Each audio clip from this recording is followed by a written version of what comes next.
Hello dear, welcome back. मैं प्रियंका चौधरी और आज की इस वीडियो मॉड्यूल में हम पढ़ने वाले हैं क्लास 10 संस्कृत की बुक शेमोशी द्वितीय भाग है के पाठ अन्योक्त है के अभ्यास के प्रश्नोत्तर। डियर स्टूडेंट, सबसे पहले मैं आपको बता दूं कि यदि आपको इस चैप्टर का हिंदी अनुवाद देखना है तो आप हमारे चैनल की प्लेलिस्ट में जाकर क्लास 10 संस्कृत की प्लेलिस्ट ओपन करके पाठ का हिंदी अनुवाद बड़ी ही सरल भाषा में देख सकते हैं। तो अब शुरू करते हैं हमारे प्रश्नोत्तर और हमारा फर्स्ट क्वेश्चन है एक पदेन उत्तरम लिखत, अर्थात एक पद में उत्तर लिखो। क्वेश्चन फर्स्ट का क्या है? कस्य शोभा एकेन राजहंसेन भवति। किसकी शोभा एक राजहंस से होती है? आंसर है सरसह, अर्थात तालाब की। ख है सरसह तीरे के वसंती। तालाब या सरोवर के किनारों पर कौन रहता है? आंसर है बकहा, अर्थात बगुले। ग है कह पिपासितः म्रियते। कौन प्यासा मरता है? आंसर है चातकः, चातक अर्थात पपीहा। घ है के रसाल मुकुलानी समाश्रयन्ते। कौन आम की मंजरियों का आश्रय लेते हैं? आंसर है भृंगहा, अर्थात भंवरे। नेक्स्ट है अंबोधः कुत्र संति। बादल कहाँ होते हैं? आंसर है गगने, अर्थात आकाश में। सेकंड क्वेश्चन है अधोलिखितानां प्रश्नानां उत्तराणि संस्कृत भाषया लिखत। नीचे लिखे प्रश्नों के उत्तर संस्कृत भाषा में लिखो। क्या है? सरसह शोभा केन भवति। तालाब की शोभा किससे होती है? आंसर है सरसह शोभा राजहंसेन भवति। तालाब की शोभा राजहंस से होती है।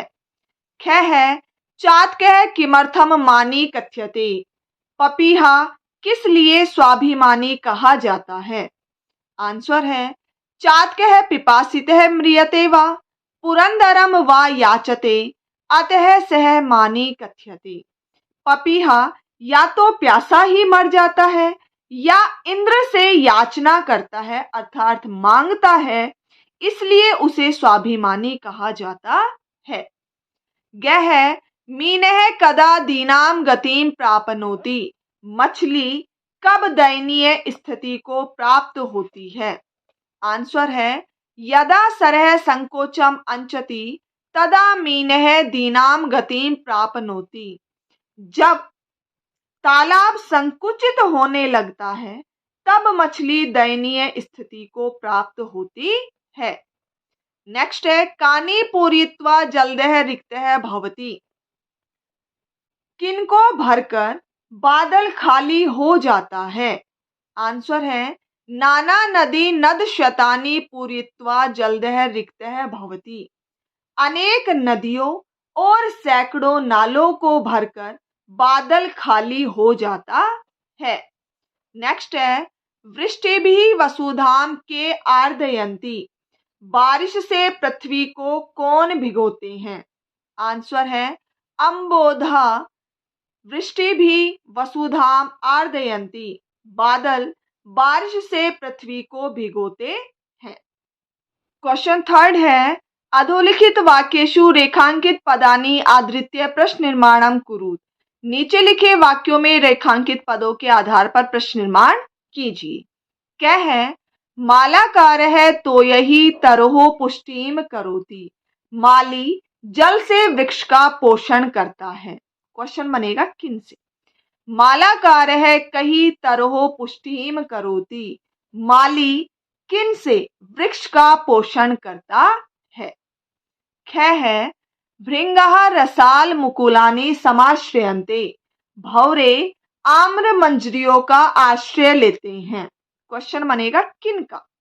भृंगः कानि समाश्रयन्ते। भंवरे किन का आश्रय लेते हैं? ग है पतंगः अंबर पथम आपे धीरे। पक्षी आकाश मार्ग को प्राप्त कर रहे हैं। क्वेश्चन बनेगा कौन? के अंबर पथम आपे धीरे। कौन आकाश मार्ग को प्राप्त कर रहे हैं? नेक्स्ट है जलदह नाना नदी दश शतानी पूरित्वा रिक्तो अस्ति। बादल अनेक नदियों और सैकड़ों नालों को भरकर खाली होता है। क्वेश्चन बनेगा कौन? कह नाना नदी नद शतानी पूरित्वा रिक्तो अस्ति। कौन अनेक नदियों और सैकड़ों नालों को भरकर खाली होता है। नेक्स्ट है चात कह वने वसती। चातक अर्थात पपीहा वन में रहता है। क्वेश्चन बनेगा कहाँ? चात कह कुत्र वसती। चातक अर्थात पपीहा कहाँ रहता है। क्वेश्चन नंबर 4 है अधोलिखितयोः श्लोकयोः भावार्थम स्वीकृत भाषया लिखत। नीचे लिखे श्लोकों का भावार्थ अपनी भाषा में लिखिए। बेटा आपको इस तरीके का क्वेश्चन दिया गया है, ठीक है। अब सबसे पहले अपना श्लोक पढ़ते हैं हम। देखिए, तो यही अल्पहि अपि करुणया भीम भानौ निदाघे मालाकार व्यरचि भवता या तरहो अस्य पुष्टिः सा किं शक्या जनेतुम इह प्रावृषेण वाराम धारा सारान अपि विकीरता विश्वतो वारी दे। तो बेटा जी इस श्लोक का हमें भावार्थ लिखना है, ठीक है। तो अब देखिए हमारा भावार्थ।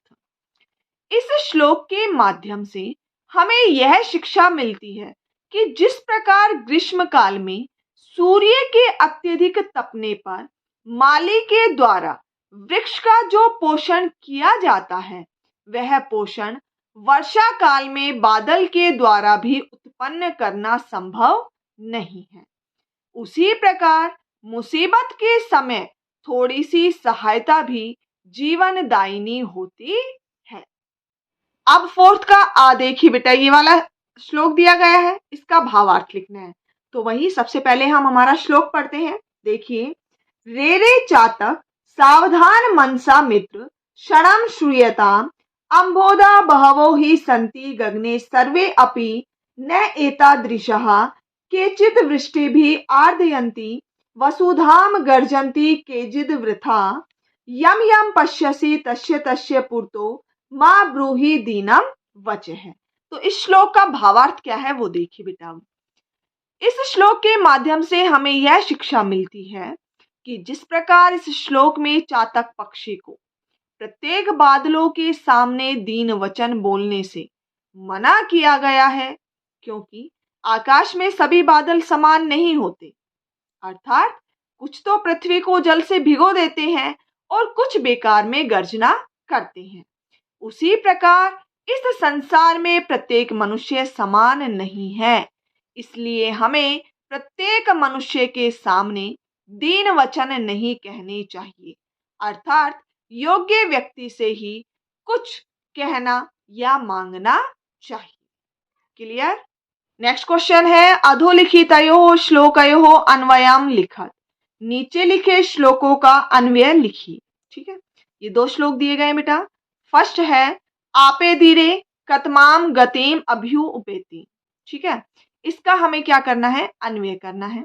देखिए, पतंगः परितः अंबर पथम आपे धीरे भृंगः रसाल मुकुलानि समाश्रयन्ति सरह त्वयि संकोचम अंचति हंत दीन दीन मीनः नु कतमाम गतिम अभ्युपैतु। अर्थात पक्षियों ने चारों ओर से आकाश मार्ग को प्राप्त कर लिया है, भंवरे आम की मंजरियों का आश्रय ले रहे हैं। हे तालाब, तुम्हारे संकुचित हो जाने पर खेद है कि अत्यधिक दीन मछलियां किस गति को प्राप्त करें, ठीक है। फिफ्थ का ही नेक्स्ट है आश्वासस्य सैव तवोत्तमाश्रिः। इसका अन्वय देखिए बेटा। तपन उष्ण तप्तम पर्वत कुलम आश्वास्य उद्याम अदाव विधुराणि काननानि च आश्वास्य नाना नदी नद शतानि पूरित्वा च हे जलद यत रिक्तः असि तव सा एव उत्तमः श्रीः। अर्थात सूर्य की गर्मी से तपे हुए पर्वतों के समूह को और ऊंचे वृक्षों से रहित वनों को संतुष्ट करके अनेक नदियों और सैकड़ों नालों को भरकर हे बादल जो तुम खाली हुए हो वही तुम्हारी उत्तम शोभा है। क्लियर। अब है क्वेश्चन नंबर 6। उदाहरणम अनुसृत्य संधिम संधि विच्छेदम वा कुरुत।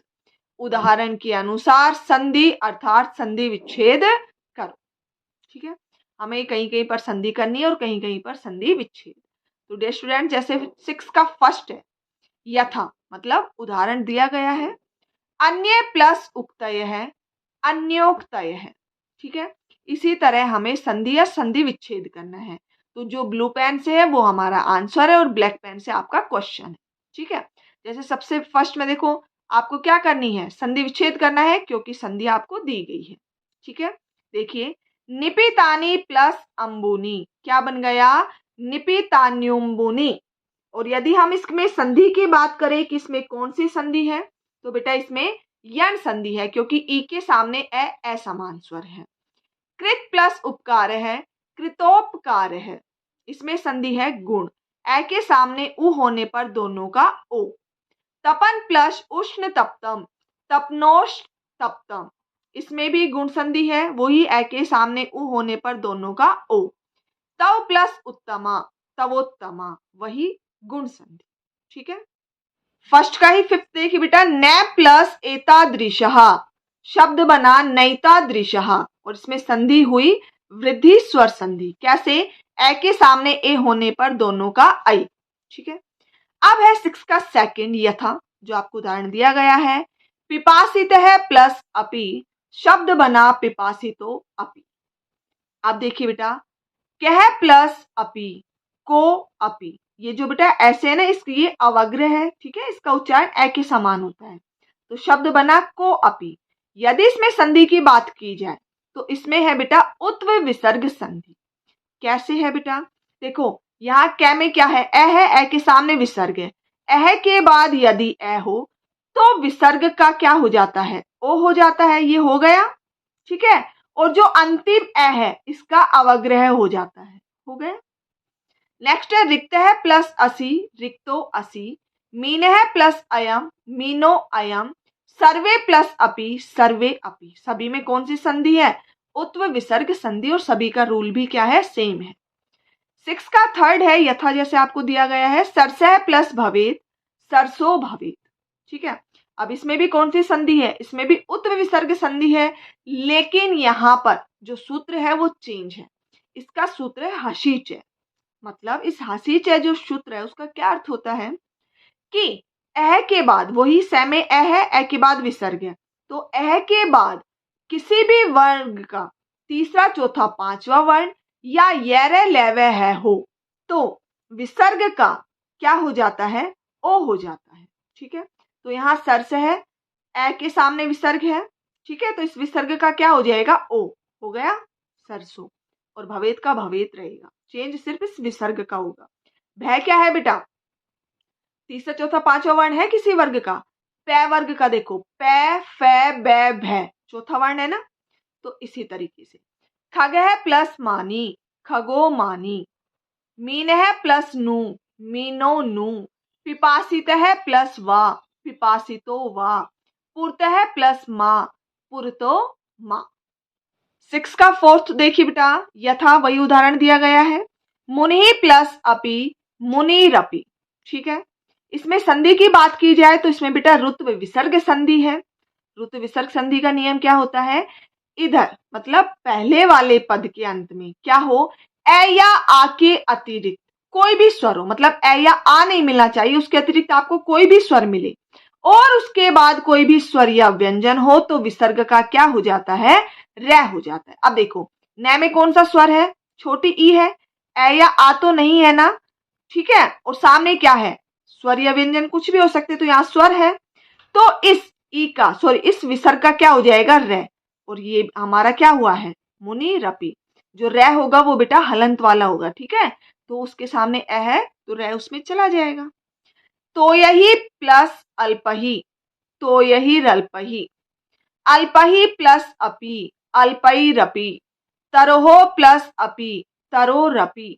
वृष्टिभिः प्लस आर्दयन्ति, वृष्टिभिरार्दयन्ति। ठीक है, सभी में कौन सी संधि है, ऋत्व विसर्ग संधि। अब है क्वेश्चन नंबर 7, उदाहरणम अनुसृत्य अधोलिखितैः विग्रही पदैः समस्त पदानि रचयत। उदाहरण के अनुसार नीचे लिखे विग्रह पदों के समस्त पद बनाइए। एक साइड आपको विग्रह पद दिए गए और आपको समस्त पद बनाने हैं। आपको एक उदाहरण भी दिया गया है, पीतम च तत् पंकजम, अर्थात पीत पंकजम, ठीक है ना, पीला है जो कमल। अब बेटा इसी तरीके से ये आपको ब्लैक पेन से जो मैंने लिखे हुए हैं वो आपके विग्रह पद अर्थात आपके क्वेश्चन है, और ब्लू पेन से इनका आंसर लिखे हुए हैं, मतलब समस्त पद लिखे हुए हैं। तो देखिए, राजा च असौ हंस है, राजा है जो हंस, राज हंस है। भीमः च असौ भानु, प्रचंड है जो सूर्य, भीम भानु। अंबरम एव पंथा, अंबर ही है जो रास्ता, अंबर पंथा। उत्तमा च इयम श्रीः, उत्तम है जो शोभा, उत्तम श्रीः। सावधानम च तत् मनः तेन, सावधान है जो मन, उससे सावधान मनसा। तो डियर स्टूडेंट्स, ये थे हमारे चैप्टर अन्योक्तः के अभ्यास के संपूर्ण प्रश्नोत्तर। आई होप आपको क्लियर हो गए हो। तो डियर स्टूडेंट्स, यदि वीडियो अच्छी लगी हो तो इसे लाइक और शेयर करना ना भूलें। Thank you.